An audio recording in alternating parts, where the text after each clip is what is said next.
But about day, I want to say 3 or 4 after he was born, 3 days. The doctors had discovered that his limbs were significantly short, so we went to the specialist and they measured his bones using ultrasound, and his legs, arms, and chest cavity were under the 5th percentile, and they diagnosed him with a lethal skeletal dysplasia, which means that his life wasn't compatible outside of the womb. Yeah. When he was in the hospital, we weren't able to... Up to 2 hours before birth, they measured his arms, his legs, and his chest cavity, and nothing had changed, so we were expecting that once outside of the womb, his lungs would expand and that would actually expire his life.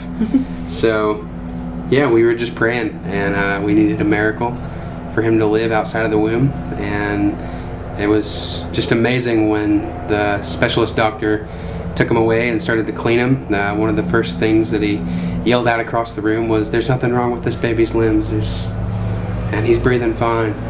And my OBGYN was talking to me, and he was like, "Carrie, he's perfect. This is good news." And so, I mean, there was fear going into the operating room.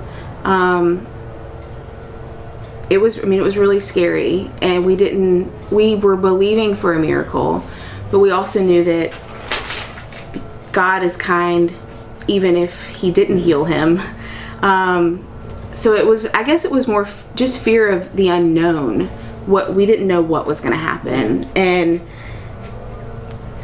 he was healed. I just remember the first few days after Phinehas was born, just staring at him in disbelief that his arms were proportional to his body, his legs were proportional to his body, and we had just expected him to come out, and we kind of made a joke about it, but we expected him to have T-Rex arms. Yeah. Phinehas, he is aspirating, so when he drinks his milk, some of it was going into his lungs.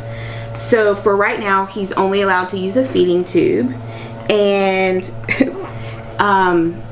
it's protocol with a feeding tube to be sent home with an apnea monitor. So he's hooked up to an apnea monitor 23 hours a day, and he'll have that as long as he's using a feeding tube. But at the end of the month, we go back, they'll do another study, and hopefully he can start bottle feeding again. Staring at you while you're trying to practice in the NICU, but since I've been home, the one time I've done it since I've been home, it just went right in, and it just seemed like all the nerves were gone. Is that a yawn or a... Oh, goodness gracious. It's softer and doesn't take big breaths.